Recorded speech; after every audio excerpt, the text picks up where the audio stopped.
Sir, मुख्यमंत्र्यांनी एक वक्तव्य केलं आहे काल सार्वजनिक ठिकाणी की गेल्या 2-3 महिन्यापूर्वी एका आरोपीनं लैंगिक अत्याचार केले आणि त्यानंतर फास्ट ट्रॅक कोर्टामध्ये आम्ही केस चालवून त्याला फाशी दिली.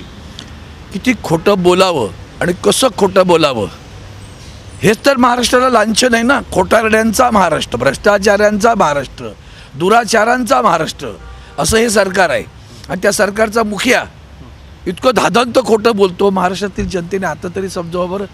लाडकी बहीण, कुठल्या बहिणीवर बलात्कार झाला आणि कुठल्या बहिणीच्या बाबतीत तुम्ही 2 महिन्यात त्याला फाशी दिलं हे जरा महाराष्ट्राच्या जनतेला कळू द्या, किंवा देशाच्या जनतेला कळू द्या की महाराष्ट्राचा मुख्यमंत्री किती खोटारडा आहे ते. म्हणून हे जे ह्याचा संतापजनक सगळ्या गोष्टी आहेत बघा. जे काय घडतंय ना ते इतकं वाईट आहे. त्याला राजकारणाचा रंग दिला नाही पाहिजे.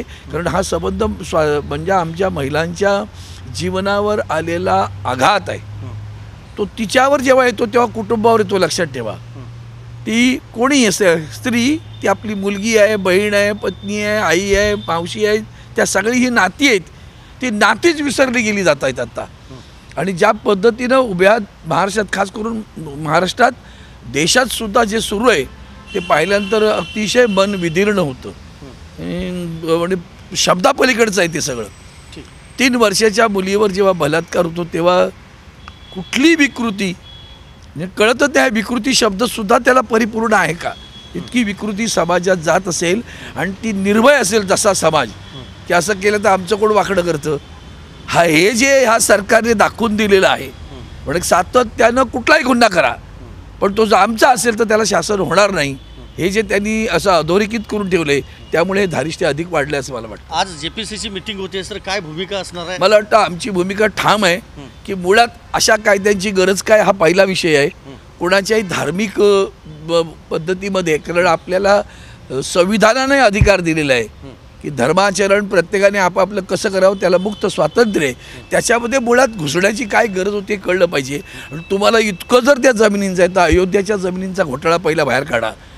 हिंदूंच्या किती जमिनी कोणी कोणी पळवल्यात ते सांगा. कशा विकत घेतल्या, कशा विकल्या गेल्या आणि कुणी घेतल्या हे कळू द्या जरा आम्हाला. म्हणजे मग कळेल देशाला की मग तुम्ही न्यायिक आहात. गरज काय होती या सगळ्या गोष्टीची? फक्त एवढंच गरज आहे यांना सत्ताचं जो, म्हणजे परवा आदरणीय उद्धवजींनी चांगला शब्द वापरला आहे, हे सत्ता जिहादी आहेत. यासाठी वाटेल ते करतील. देश विदेशातील प्रत्येक घडामोडींचे लाईव्ह अपडेट मिळवण्यासाठी आता साम टीव्हीच्या सर्व सोशल मीडिया प्लॅटफॉर्मला लाईक, फॉलो आणि सबस्क्राईब करा. तसंच सर्व नोटिफिकेशनसाठी बेल आयकॉन प्रेस करायला विसरू नका.